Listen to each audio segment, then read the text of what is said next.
Previously on Al York Sports Show. NFL has a legal right to label itself as an entertainment company to fix games. Is it the government pulls the antitrust law? Antitrust law. Period. What's up, sports fans? This is Al York Sports from the Al York Sports Show, presenting you rigged, fixed, or games being tampered with. Trust me, you guys want to tune into this show. It's based on opinions and opinions only. Don't get it twisted. I'm going to play devil's advocate with both sides. Both sides is going to get it from me on why they thinking what they thinking, and they got to prove to me why they thinking what they thinking. And you're not going to know this unless you guys tune in tonight to the Al York Sports Show. Fixed, rig, or games being tampered with. Next up, my buddy here, Jeffrey Gerson, aka Sportsbook Jeff. Now, Jeff, you're the second man up. Had Nova Parker obviously start the show today. I'm gonna ask you the same exact question. Do you think sports is 100% clean? And what I mean by that is there any foul play in sports? Talk to us. I want to tell the people out there and make this extremely clear. Sports is 100% fixed. I'm not talking about every single game, but I can make example after example of where it's been fixed. I can show it in different areas. I can show it happens in the biggest games, the most public games, and it's been happening for years. Anybody that thinks that the sports are not fixed are truly naive. Did I tell you what? Okay, let me interject. You're gonna jump right into my next question. The way I like to do things, the raw truth is, I know you feel like that, but how are you gonna convince my audience what you thinking? They're gonna be the jurors of you talking right now, so you better give these guys facts. Because just saying it is ain't holding no weight on my show. Explaining them why do you think that sports is either rigged, fixed, or tampered with? Your take. Well, the first thing I want to say, I'm not here to convince anybody of anything. Because if the word gets out, guess what? I'm not going to make any money on it. Because you guys know the tricks of the trade, too. But very simply it's this, okay? Sports can be fixed in many different ways. First of all, I want to give you the definition and kind of explain to you where the NFL is. We'll start there. Talk to us. The NFL was sued a few years back, okay, went all the way to Congress, okay? And they are known and filed their paperwork as an entertainment corporation.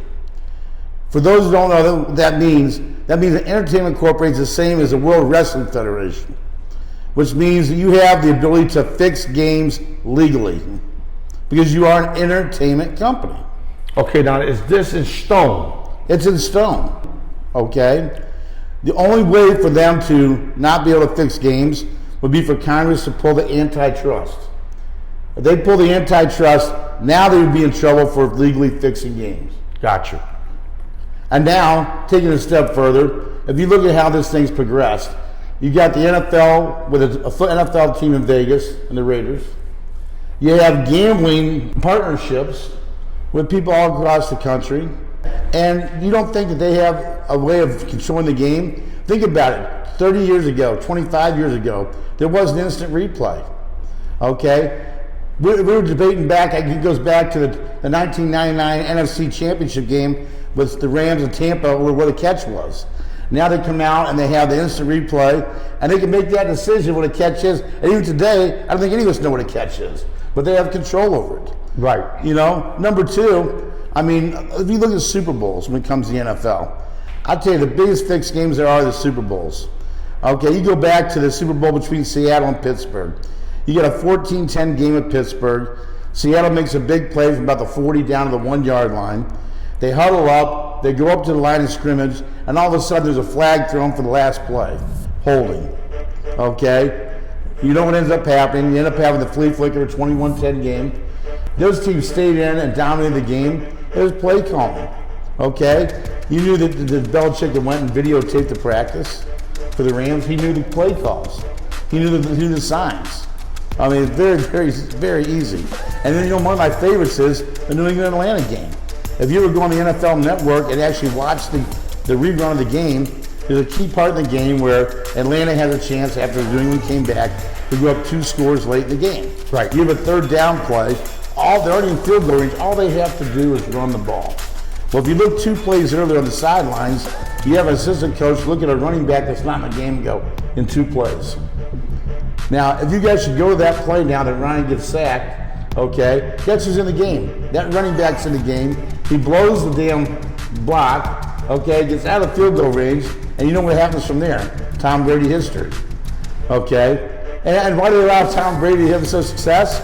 Because Tom Brady's probably the best fixer of all players in NFL history, okay? Prime example, last year they're in Philadelphia. Tampa's got a big lead. The spread's 8.5. They allow Philadelphia to come back. They kick with an 11-point lead. They kick a field goal, okay, with a minute left, expecting try to keep the game going. Right. Then they attempt an onside kick. They kick the ball down to full with no timeouts. Right. You don't think they did that to cover the spread after everybody's dumping the money live? I mean, it's very obvious. Well, let me interject real quick. That's a great point, Jeff, to people that know the spreads. He's just told you, why kick the field goal and then you don't kick an onside kick? That makes you wonder. That's the things that make you wonder. Now, I'm going to make a point that my colleague Noah Parker said. That, a decade ago, my next question is Tim Donaghy. He knows that Donaghy fixed game. That's a fact. Now, I got it out of him that he knew that the games were funny then. When before he was telling me he didn't think at all, never. But he had to admit this when I gave him this facts information. But now what he's saying is, since Tim Donaghy's been out of the league, so-called like they kind of swept the backyard up, whether it was the feds or whoever was it, the league, to get all the nonsense out of sports. Now, are you buying that or you're not buying that? I am 100% not buying. And I'm going to give you a prime example. So these are facts. Okay. Okay. Look at them and tell them. Explain to them. These are facts, guys. If you watch the most fixed league that is going is the NBA, have you ever noticed that when all the stars are out of the lineup, okay, they all of a sudden win the game outright? And when the stars come back in the lineup, they lose by 20? Okay, hold on. Let me interject. I have to interject. I got to play devil's advocate with you. I did the same with Noah Parker. I'm not going to favor no sides. At the end of the day, Jeff, these are still one of the best 400 and something players in the league. Would you agree? Right. 1. 2. Would you agree that there's a certain way of them knowing they have to show up since they short of men and short of starters at that? So would you agree they will play harder? No, I don't. Hard, I said. I didn't say better. I say put more effort out since they don't have the talent they're supposed to have on the floor. I have to disagree with that because it's all about the NBA, limiting the stars' time on the court. Yes, those guys want to play, but many of them have guaranteed contracts, so it doesn't matter if they play hard or not. Right. No, but I'm saying if you want to win, if you're a teammate and you want to win, like they say, one man out, next man step up. You dig what I'm saying? Now, what I'm gonna be honest with you. What I don't understand is when a team like the Warriors, let's say they got all their four out of the 5 starters out. At Cleveland this year, they're getting plus 8, 9 points, and they win by 20. That's for me. It seems to get a little funny. But I'm not here to accuse anything because I have no facts. But if you tell me does that look funny, indeed it looks funny. But he's the one that can provide the facts. I can't provide a fact because I don't have facts. But that is definitely funny. Well, I'll give you some real prime good stuff. This goes over to Europe. And I learned during COVID, European soccer, Nicaraguan soccer, Japanese baseball, and all these different things. And I'll tell you what's really funny is you have the Champions League and the Premier League is the 2 best leagues in the world, over in Europe. And what's really funny is they play what they call friendlies, okay? Now, what's unique about these friendly games, they have no bearing in the standings whatsoever for a Champions League or a Premier League. But it'd be taking, let's say your two best teams was probably Bayern Munich and PSG out of Paris, okay? And they're gonna go over, they're gonna play the Soviet Union, Russia at Kiev. Right. Okay, you look at the line. The lines give it to you. That's another day for a story of that. But I can look at that line and know something smells like I call it complete ass. And one of my best traits is if it looks like ass, it smells like ass, it's ass. Facts. And one thing is you run to the stink. That's a very basic thing I was taught a long time ago from one of the best of Jack Nino. You run to the stink. If it's too obvious, it is. Right. Now, they kind of play this out. They go play in Kiev. They're a 2-goal favorite. They probably should be 4-goal favorite. And then you run into a draw. Because a lot of people setting those matches up in Europe, it's all about making the money for the local people. They're showing up, and they want the whole thing staged. Okay, now I got a question for you. Where or who is making these decisions that support what you're saying? Is it the players? Is it the people up top? And if it's up top, who exactly? If you're saying it's fixed, somebody's got to be conducting that. Who's conducting it? Well, I think it's being conducted on all levels. I mean, you can have refs involved with it. Obviously, the NFL, they can throw a holding flag at any play. Players can be involved. Obviously, we displayed that with the Atlanta New England Super Bowl in 2 plays. Okay? The league can be involved. You don't think they're not getting a percentage of the money out here in Vegas? I mean, that shit very easily can be happening. I'm gonna play devil's advocate again. I get what you're saying, but if I don't play devil's advocate, I'm not doing my job. Noah Parker mentioned something about live play. So when you do that, there's a lot of live play stuff getting hammered if they're trying to do that. Yep. So it could be a lot of whole money on the other way on the live, but they want the under for the game. So, I mean, that's going to cause friction. No, I'll tell you why it's not going to cause friction. There's websites out there. In fact, there's one European site I've given to you where you guys get mad at me where I'm calling the plays out before they ever show up on the TV. I'm telling you when they score. They haven't scored yet. Okay? Yeah, but I already know that. And that affects the live lines. Yeah, I already know it's 15 seconds. It's more than that. Yeah. It depends. It's probably a minute. Yeah, probably a minute. 30 to 60 seconds. Right. You know. And again, I gave the example where, this one I can't even explain. How can our boy Jay be sitting courtside, front row seat? Explain that slow. I want that slow because I need them to hear this. This is a true story, people. Our boy Jay, you guys know him as OGJ. Yeah, OGJ. He's down at the Miami Heat game, front row. He's in the game. He's live at the game. Live at the game. I forget who Miami's playing at the time. We're on the phone talking. He's wanting me to give him numbers back here in Vegas. Well, I'm giving him the score. He's like, what are you talking about? It's this score. I said, no, this is the score. 60 seconds later, the guy on the court scores. How do you explain that? How am I getting it on my phone, the score, before he gets it live in person? Things that make you go, See, I wish you could have videoed some of that, because if you're right what you're saying, that definitely don't sound correct. But my thing is, all the audience are gonna believe in what you're saying. I know you don't care because you know what you know. I get that. Right. I get that.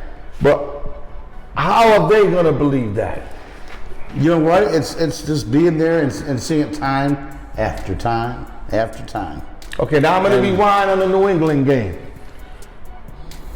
Last 2 plays you said, etc. I get it. But when you Atlanta and you up 25-3, do you blame those last 2 plays that you lost the game? No, but you're up 25-3 with 3 minutes in the third period, or third quarter to be exact. Well, I'll give you a same game, an example why the coach may have been on the fence. We all know that Kyle Shanahan is what? A running coach. Facts. Okay? You're up 25 points in the Super Bowl with control. Do you know how many runs when they got up 25 points he had the whole entire rest of the game? Take a wild guess. They ran the ball 3 times with a 25-point lead. Okay, let's say they had 9 guys on the box, though. You still run the ball? Yes. You still go 3 and out, and you let the other team get the You would advantage? still take the 3 and out because the clock is your friend. If you're throwing passes incomplete and that clock's not moving, you're giving Tom Brady or the other team a chance to go down the field. Yeah, but I'm pretty sure he didn't want to throw incomplete. It doesn't matter if they wanted to or not. The fact is, you run What the you're ball. saying is he should at least gave it a trial, at least, 6 straight runs maybe, just to like, I'll give you an example. You have some teams out there that all they do is they run 3 yards of cloud of dust up the middle. But that's not the Kyle Shanahan offense. He has ends around with the tight ends. He's got the receiver going. They got a lot of moving parts. Moving parts and moving people around. So that's no excuse, and especially in this coach in this situation. You could run the ball with 10 people in the box with the way he runs the ball. You see how deep this is, guys? This is deep. This is stuff that an average fan wouldn't understand. But if you've been in the game forever, you should understand this. And what he's saying is, it's body of movement, basically. Like, you know how a coach coaches, you know how a pitcher pitches, and when you see them out their element and something goes wrong, it makes you wonder, like, why is he not running the ball? Why is he walking 3 people when he walked 3 people the whole year, but he walked 3 people in 1 inning? It's just certain things that make you think certain things. It's still very much opinionated, but he's pulling out stuff from all over. I'll throw a baseball one out there at you. I'll use my Cardinals that happened this past year. They're in game 1 in the wild card series of Philadelphia. Arguably the best closer in baseball, Ryan Helsley. Right. Okay, goes in the game. Cardinals are up 2-0. Okay. Helsley, before the playoffs started, kind of had a finger problem. They said was okay. So he goes in the 8th inning, no problem. 2 outs, not a problem with the finger. Gets the 9th inning, gets the first out. All of a sudden, walk, hit batter, wild pitch, nowhere close, walk, until the Phillies scores 6 runs. Now you tell me if that wasn't set up in Pittsburgh when he hurt his finger, he comes in, he's fine in the 8th, but now you can't even control the ball in the 9th inning. You've hardly walked anybody all year. You're throwing over 100 miles an hour. Your earned run average is basically 1, okay? And you're walking 3-4 guys and throwing wild pitches, and the worst part is the coach is leaving you in there. Okay. If he knows you have an injury. That's what I was gonna say.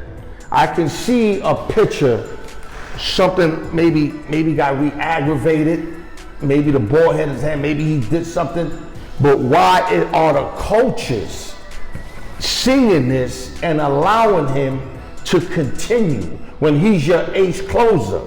Well, the funny thing is, he's your ace closer, but the Cardinals had quasi-closers. No, but he was the guy. Right, He said he was one of the best. But the funny part is they brought Gallegos into the 7th and 8th inning, so everybody was an inning earlier in the playoffs. Right. Where I think the Marmol is probably the youngest. He is the youngest manager in baseball.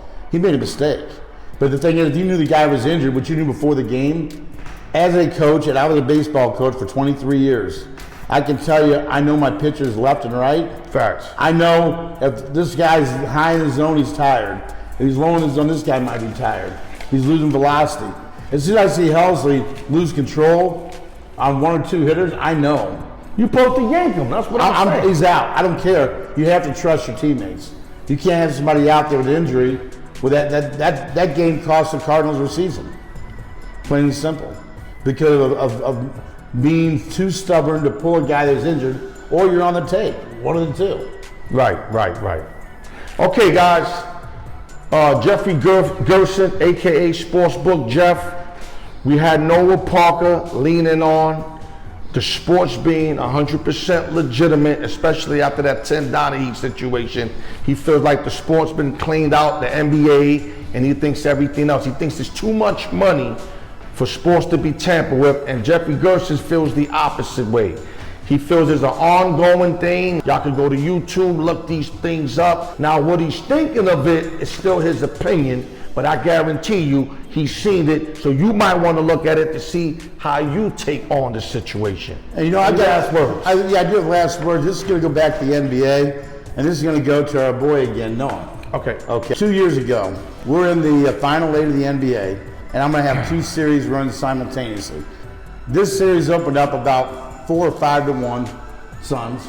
This one opened up a very modest 2 to 1 Nets when they thought they were going to win it. Okay? Both teams win game 1. This one jumps up to 8 or 9 to 1. This one stays exactly the same and is bet down.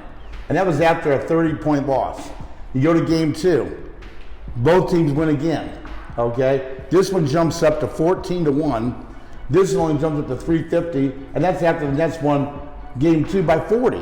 So they won by 30 and 40, and it's not moving for the series. Okay?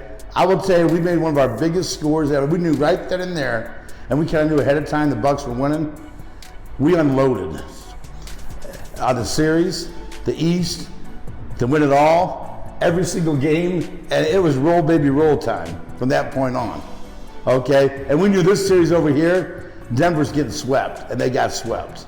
You're not going to put a 14 to 1 out. Right. So Noah, how do you explain that, buddy? I'm just saying it's not. I don't know. Just for the record, Noah's a sharp guy. Al's known him for a while. He does some great things. He has his angles of things, but the facts are the facts, Noah. You know, if you want to make more money, know the fix. That's Jeffrey Gerson, a.k.a. Sportsbook Jeff. Thank you for coming on board.